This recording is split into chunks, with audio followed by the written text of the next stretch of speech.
privilege. Dear women, I'm sorry. Dear black people, I'm sorry. Dear Asian Americans, dear Native Americans, dear immigrants who come here seeking a better life, I'm sorry. Dear everyone who isn't a middle or upper class white boy, I'm sorry. I have started life at the top of a ladder while you were born on the first rung. When I was born, I had a success story already written for me. You were given a pen and no paper. I've always felt that that's unfair, but I've never dared to speak up because I've been too scared. Dear white boys, I'm not sorry. I don't care if you think the feminists are taking over the world or the Black Lives Matter movement has gotten a little too strong because that's bullshit. I get that change can be scary, but equality shouldn't be. Hey, white boys, it's time to act like a woman, to be strong and make a difference. It's time to let go of that fear. It's time to take that ladder and turn it into a bridge. So this idiot 14-year-old kid, and this kid is, you know, there's this whole group of people on the left who indoctrinate their children and then celebrate when their kids preach back to them all the things that they've taught to them. So there's this 14-year-old kid named Royce Mann. He participated in a poetry slam at his private school in Atlanta, Georgia. First of all, it's a private school, so I'm going to go with ain't exactly impoverished. He participates in a poetry slam. Second indicator, it's not exactly impoverished. A poetry slam. Also indicated that the school is doing a terrible job. No one should ever be involved in a poetry slam. That should never happen for any reason. Poetry slams are created by the devil and should never be allowed into the public square. You know, it's like BDSM. You want to do it on your own time, enjoy yourself, but please don't bring it into public. Okay, so Royce Mann is a 14-year-old, and he just trots out this routine about white privilege. And of course, he gets cheered for this, right? The way the white kid gets cheered for saying that he's privileged. That's the way this works. So if you just go out there and say, oh, yes, everything that has happened in my life is because I'm white, everybody, yay, you're a genius, yay. Whereas if you're actually a genius and you did something genius, if you, like, invented a new product, everybody would go, oh, that's nice. but you, like, if you actually invented a scientific breakthrough, everybody would go, oh, that's kind of cool. But if you go out there and you say, well, you know, I'm privileged, and I know because I'm a child, and children have all the wisdom of the earth. Nah, kids are dumb. I mean, if kids were smart, they'd run the world, and if kids did run the world, they'd all be bombing each other by age 2. I mean, legitimately, 2-year-olds in a room with guns, no one survives. So here's this 14-year-old kid. Here's this 14-year-old kid doing his white boy privilege poetry slam. Ugh. My name is Royce, and my poem is titled White Boy Privilege. Dear women, I'm sorry. Dear black people, I'm sorry. Dear Asian Americans, dear Native Americans, dear immigrants who come here seeking a better life, I'm sorry. Dear everyone who isn't a middle or upper class white boy, I'm sorry. I have started life at the top of a ladder while you were born on the first rung. I say now that I would change places with you in an instant, but if given the opportunity, would I? Probably not, because to be honest, being privileged is awesome.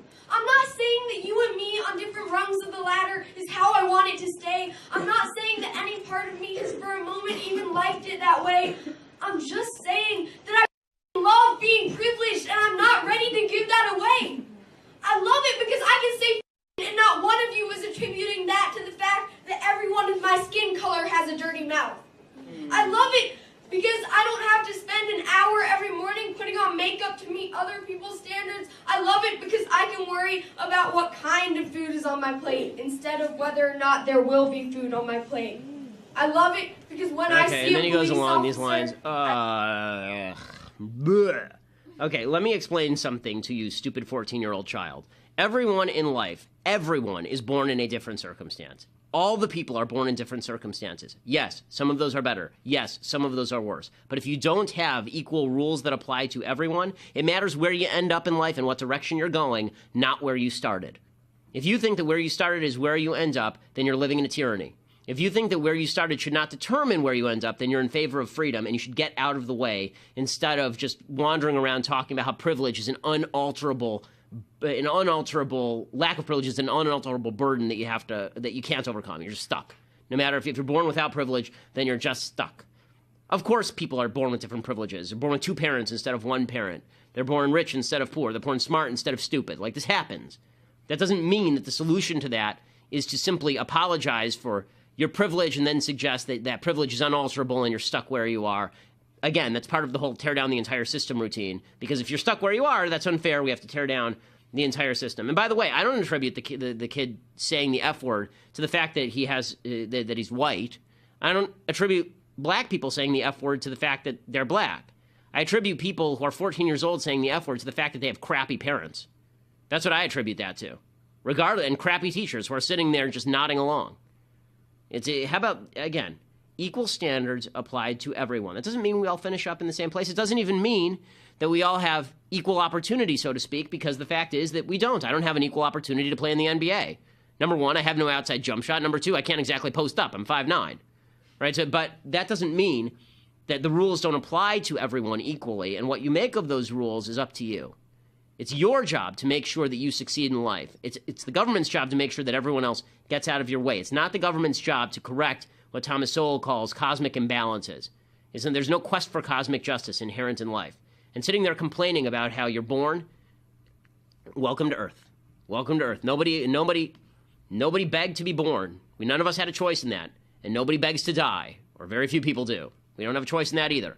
What we do between those 2 points, that's up to you in a free society. And you should aim for the kind of society where that is up to you, not the kind of society where your circumstances is changed by outside forces beyond your control, or where you get to victimize your neighbor in order to change your own circumstance. We'll talk more about... Two-part question for you. No relation. The first is in response to an article you wrote about healthcare and armchairs. Yes. And my first This question... one, the left hated this one. Oh, yeah. I was not a fan either. But... Good, I'm glad you came in. Yeah, thank you. So I was wondering, you said that if you had to go find a cheap x-ray or a cheap armchair, you would go to find an armchair because... If your life depended on, you have to find a chair today and buy it now. Yes. Versus you have to find an x-ray and buy it now. You would buy the armchair, yes. Yeah. So my question is, part of what allows you to find a cheap armchair is that there's such a difference in quality. Yes. You know, you can go and buy a chair that's $5, probably going to break soon. Yep. But so with healthcare, which I said in the piece, actually. Yeah. Yeah. So with healthcare, if it's something you don't really want to go like some guy who's offering a $5 X-ray and say, hey, you want an X-ray? You know. Why? So, because if your life depended on it, I don't think that it would be a situation where you'd be willing to risk the. So let me ask you this: why should an X-ray cost $200, $1,000 through an insurance company? It's literally a machine, and an X-ray technician takes a picture of it and then sends it to a radiologist who actually looks at it.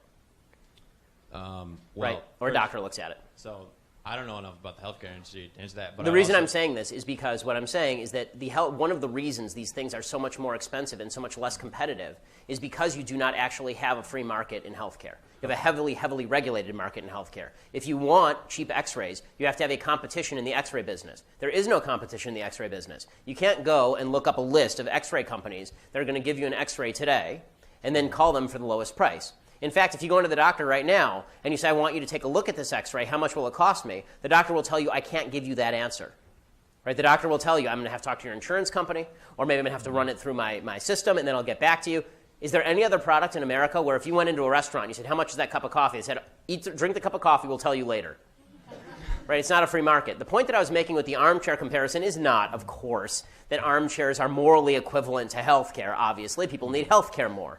Okay? Perhaps a better comparison would have been bread, right? Because people need bread. Okay? But the reason that bread is cheap is because there's a free market in bread, not because government is subsidizing bread. So the point that I was making is if you actually want to increase supply, the point I was making in that column, and overall about this, is that healthcare is not a right. Healthcare is a commodity. And the difference between those two views is that if you think healthcare is a right, now you're going to use the government to cram down on doctors that they must serve you at a particular price, or cram down on taxpayers that they have to pay for a certain level of your care, or cram down on insurance companies that they can't be insurance companies anymore. They have to be health coverage institutes, essentially, which is when they say that you have to accept pre-existing conditions, it's not an insurance company anymore. If you had a fire insurance company and they said you have to accept pre-existing conditions, it would just be called the piggy bank. Right? You'd burn down your house and then go get fire insurance. So that's insurance companies don't work that way. So the point I was making is if you view it as a commodity, you're going to end up making it cheaper, more plentiful, more available, more competition. And the case in point of this is LASIK eye surgery, which is really unregulated. So LASIK eye surgery used to cost like $20,000 an eye. Now it costs $3,000, $4,000 an eye. The reason for that is because the insurance companies won't cover it and because there's a competitive market because it's really expensive, right? So lots of doctors now want to be optometrists or ophthalmologists and do this sort of work. This is why my wife's a doctor, so I'm very passionate about this particular topic. They call it the road, which is the successful doctors, radiologists, ophthalmologists, anesthesiologists, dermatologists. All those people basically charge cash and don't work through insurance companies. Right? The vast majority of them work in high-level private industry, and that's if you want to make a lot of money, that's what you do. And so what you're getting is in medical schools, if you're aiming for lots of money, you go into one of those four. You're not a primary care physician. You're one of those four. If you want more primary care physicians, what should you do? You should incentivize it. What Bernie Sanders and the rest of this crew want to do, they declare it a right, and then they take away the incentive. They declare it a right for you to have health care, and then they say to the doctor, you're going to work, and you're going to like it, and we're going to make you work. And this is why there's a black market in health care in Canada, there's a black market in Israel, there's a black market in the UK. It's why people come here from all of those places to get their surgeries. So here's the reality about socialized health care. Socialized health care is good for very, very basic things, right? It's like emergency care. The same way if you walk into an emergency room today and you need an x-ray, they'll give it to you regardless of whether you have insurance, which is true. This is why in California you have a major problem with illegal immigrants who don't actually have health care coverage walking in and to the ER and using it as their health care coverage. Basically, socialized medicine works the same way, except there is no upper echelon. They've made it equal at the expense of the upper echelon. Meaning that if you now want a surgery, you got to wait 6 months online for it because we didn't give any incentive for people to become surgeons. Right? There's no cost-benefit analysis there. If you want more of something, you have to incentivize that thing. And when you take away the market, there's no incentive anymore. That's the answer as to why, that's the very long answer as to why I say healthcare is more like a chair than it is like the air or water, because somebody has to provide it to you. Thanks. Yeah. I thank you for your answer. I respect your reasoning. I also respectfully disagree. Could I just say one thing? Later this week, Sean King is coming to campus, and I think that it's really important that... Oh, I wish he'd come today. I would love to talk with Sean King. I would love to see that, but I also want to say I think it's important that, given the current reality of the situation our country is facing, that you go and listen to a multitude of speakers from a multitude, a diversity... I agree. I think everybody should go and listen to Sean King. Yeah. And then I think Sean King should debate me.